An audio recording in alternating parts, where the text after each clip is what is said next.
Tariff कड़वी बयानबाजी की वजह से जो बड़े और अहम देश हैं वो अमेरिका से दूर जा रहे हैं। यह आधुनिक विदेश नीति का सबसे बड़ा आत्मघाती गोल हो सकता है, सेल्फ गोल। वॉशिंगटन पोस्ट ने कहा कि इस हफ्ते दुनिया में जो हुआ वो ट्रंप की विदेश नीति का फेलियर है। भारत कभी अमेरिका के साथ हुआ करता था, अब वो अमेरिका से दूर जा रहा है। अखबार ने कहा कि ट्रंप को छोटे देशों को डराकर अपनी बात मनवाने में मजा आता है, लेकिन जो बड़े और लोकतांत्रिक देश हैं, जिनका अपना राष्ट्रवाद है, अपना प्राइड है, उनसे डील करना ट्रंप को पसंद नहीं। और भारत इस दुनिया का सबसे बड़ा लोकतंत्र है बॉस।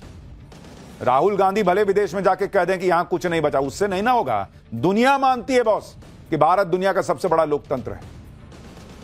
वॉशिंगटन पोस्ट लिख रहा है कि भारत का अपना राष्ट्रवाद है, अपना प्राइड है, और नरेंद्र मोदी उस प्राइड को बचाने की लड़ाई लड़ रहे हैं कि कोई भी आके कोहनी मार के चला जाएगा, ऐसा नहीं चलेगा बॉस।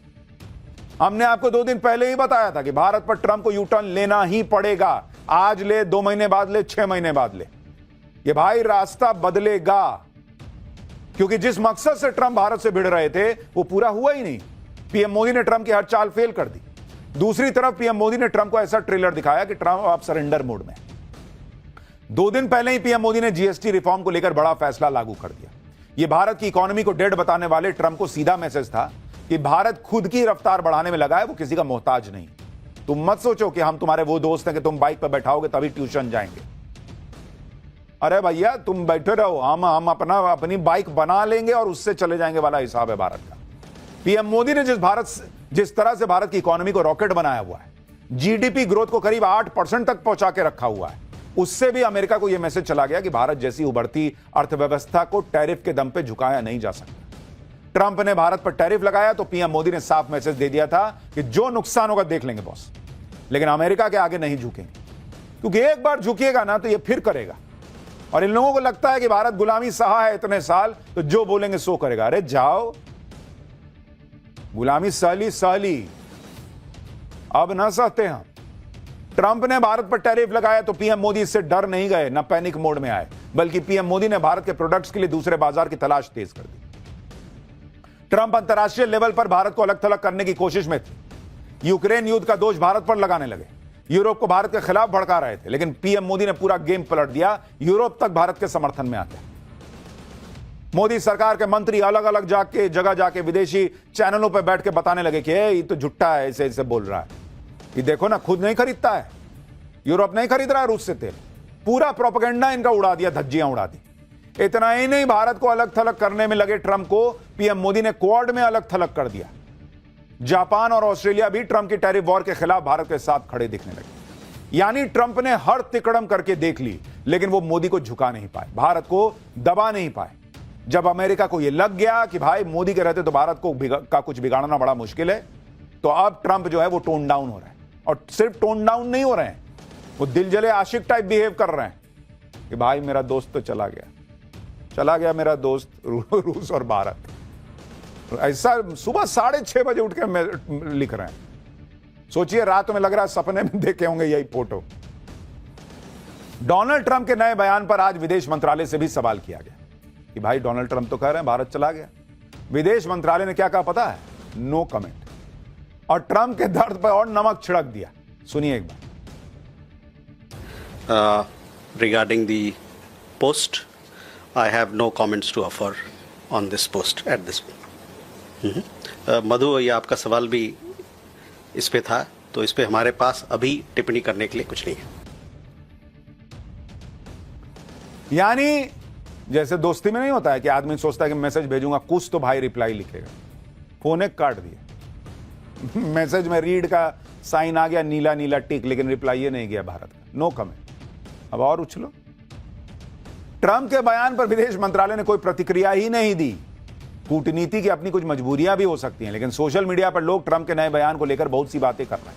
कोई कह रहा है कि ट्रंप ने भारत को खो दिया तो क्या हुआ, super power, fastest growing Pakistan तो है ना तुम्हारे साथ। कोई कह रहा है कि ट्रंप ने खुद ही भारत से दुश्मनी ले ली, भारत को दूर कर दिया, भारत को खोने का गम मना रहा है। लोग कह रहे हैं कि ट्रंप ने तो भारत को उसी दिन खो दिया था जब वो व्हाइट हाउस में मुनीर को लंच करवा रहे थे। खुद ट्रंप ने भारत जैसे मजबूत पार्टनर की जगह कंगाल पाकिस्तान को चुना, तो फिर अब पांव पटकने से क्या फायदा। लोग ये भी कह रहे हैं कि रूस तो पहले भी अमेरिका के साथ नहीं था, तो रूस को चीन के हाथों खोने की बात कहां से आ गई। रूस और चीन तो पहले से ही साथ थे, लेकिन अकेले भारत के बारे में लिखने में लग रहा होगा कि ज्यादा एकदम डायरेक्ट हो जाएगा कि मैं मरा जा रहा हूं भारत के लिए, तो भारत और रूस दोनों लिख दिया भाई कि दोनों को खो दिया। अरे रूस कौन सा तुम्हारे लिए एकदम बहुत बिछा जा रहा था। डोनाल्ड ट्रंप का यह पछतावा डिप्लोमेटिक भी है और पर्सनल भी, क्योंकि ट्रंप ने भारत से रिश्ते तो बिगाड़ लिए, मोदी जैसा दोस्त भी गवा दिया। ट्रंप को इस बात का एहसास तब हो गया होगा जब उन्होंने मोदी और पुतिन का याराना देखा होगा। मोदी, पुतिन, जिनपिंग की इस तिकड़ी को बार बार देखकर ट्रंप को यही लग रहा होगा कि इन तस्वीरों में जिनपिंग की जगह वो भी हो सकते थे, इसलिए ट्रंप ऐसा पोस्ट कर रहे हैं जिसमें उनका दर्द दिख रहा है। डोनाल्ड ट्रंप को इस बात की भी पीड़ा हो रही होगी, इधर तो पीएम मोदी जिनपिंग से मिल रहे हैं, पुतिन के साथ कार में घूम रहे हैं, लेकिन ट्रंप का फोन ही नहीं उठा रहे। मोदी की नाराजगी कितनी भारी पड़ सकती है, शायद अमेरिकी राष्ट्रपति को अब धीरे धीरे समझ में आ रहा है। यहां भारत में कुछ लोग थे कि मोदी जी गए उधर जाके हंस रहे हैं, क्या हो रहा है भाई, वही हंसी देख के उधर आग लगी हुई है। ट्रंप ने सोचा था कि वो नरेंद्र मोदी से भिड़ जाएंगे तो फिर अमेरिका के सामने भारत को कौन पूछेगा, लेकिन यहां तो पूरा ग्लोबल ऑर्डर ही नरेंद्र मोदी ने बदल दिया। कोई देश ऐसा नहीं जो भारत से दोस्ती ना करना चाह रहा। तो यहां यूरोपीय यूनियन जो है वो फ्री ट्रेड तक पहुंच गई है बातचीत। दूसरी तरफ भारत ने इंडो पैसिफिक रीजन में स्ट्रैटेजिक पार्टनरशिप मजबूत करने का प्लान एक्टिवेट कर दिया है, जिसको लेकर पहले पीएम मोदी ने सिंगापुर के पीएम से मुलाकात की, जो भारत के दौरे पर आए हैं। पहलगाम आतंकी हमले पर भारत के साथ खड़े होने के लिए उनका आभार जताया और दोनों देशों के बीच 5 बड़ी डील भी हुई। और फिर एनएसए अजीत डोभाल की भी सिंगापुर के पीएम के साथ बैठक हुई। दोनों ने हाल में हुई घटनाओं के बीच इंडो पैसिफिक रीजन में सुरक्षित ट्रेड के उपायों पर चर्चा भी की। अब यह समझना भी जरूरी है कि ट्रंप के टैरिफ वॉर के बीच सिंगापुर के पीएम को भारत का जो ये भारत दौरा है उसको इतना अहम क्यों माना जा रहा है। दरअसल भारत दुनिया की ट्रेड लाइफलाइन मानी जाने वाली मलक्का स्ट्रेट में पेट्रोलिंग की तैयारी पूरी कर चुका है, जो सिंगापुर के पास से गुजरती है। मलक्का स्ट्रेट वो जगह है जहां से दुनिया का करीब 40% कच्चा तेल और कार्गो शिप गुजरते हैं। मलक्का स्ट्रेट हिंद महासागर को प्रशांत महासागर से जोड़ती है। सिंगापुर ने मलक्का स्ट्रेट को लेकर भारत की पहल का खुलकर समर्थन किया है और सिंगापुर ने यह तक कह दिया है कि मलक्का स्ट्रेट में भारत की मौजूदगी पूरे इंडो पैसिफिक रीजन को सुरक्षित रखेगी। सिंगापुर के इस बयान को भारत की बड़ी स्ट्रैटेजी जीत भी माना जा रहा है। नरेंद्र मोदी तो बाकी देशों से दोस्ती मजबूत करने में लगे, उधर ट्रंप कैसे अपने पुराने और भरोसेमंद दोस्तों से अलग थलग पड़ते जा रहे हैं, उसकी झलक व्हाइट हाउस में हुए डिनर में भी दिखी। ट्रंप ने व्हाइट हाउस में टॉप टेक्नोलॉजी कंपनीज के सीईओ को डिनर पर बुलाया, लेकिन इनमें एक बड़ा नाम गायब था। कभी ट्रंप के बेहद करीबी माने जाने वाले और राष्ट्रपति पद के चुनाव में ट्रंप के लिए खुलकर कैंपेन करने वाले, पानी की तरफ पैसा बहाने वाले एलन मस्क इस डिनर से नदारद रहे। ट्रंप के डिनर में मेटा के मार्क जकरबर्ग, माइक्रोसॉफ्ट के फाउंडर बिल गेट्स और सीईओ सत्या नडेला, एप्पल के टिम कुक और ओपन एआई के सैम ऑल्टमैन जैसे दिग्गज सीईओ शामिल हुए। लेकिन मस्क भाई साहब वहां नहीं गए। मस्क नहीं पहुंचे तो इस पर चर्चा ने जोर पकड़ लिया कि उन्हें ट्रंप ने न्योता ही नहीं दिया क्या, जिसके बाद खुद एलन मस्क ने पहले ही कह दिया था कि उन्हें न्योता मिला है लेकिन वो नहीं जाएंगे, क्योंकि मस्क भी अब शायद समझ चुके हैं कि ट्रंप को दोस्ती नहीं बल्कि अपनी शर्तों पर होने वाली बिजनेस डील के रिलेशन को लेकर ही उनका ध्यान रहता है।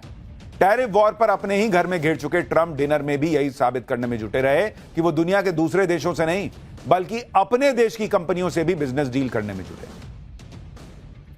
तो भैया ग्लोबल ऑर्डर तो बदल रहा है, लेकिन भारत इस ग्लोबल ऑर्डर में भी मजबूती से ऊपर जाता दिख रहा है, अपनी शर्तों पर चलता दिख रहा है, प्रगति करता दिख रहा है। For more of such videos, do like, share and subscribe to ET Now Swadesh.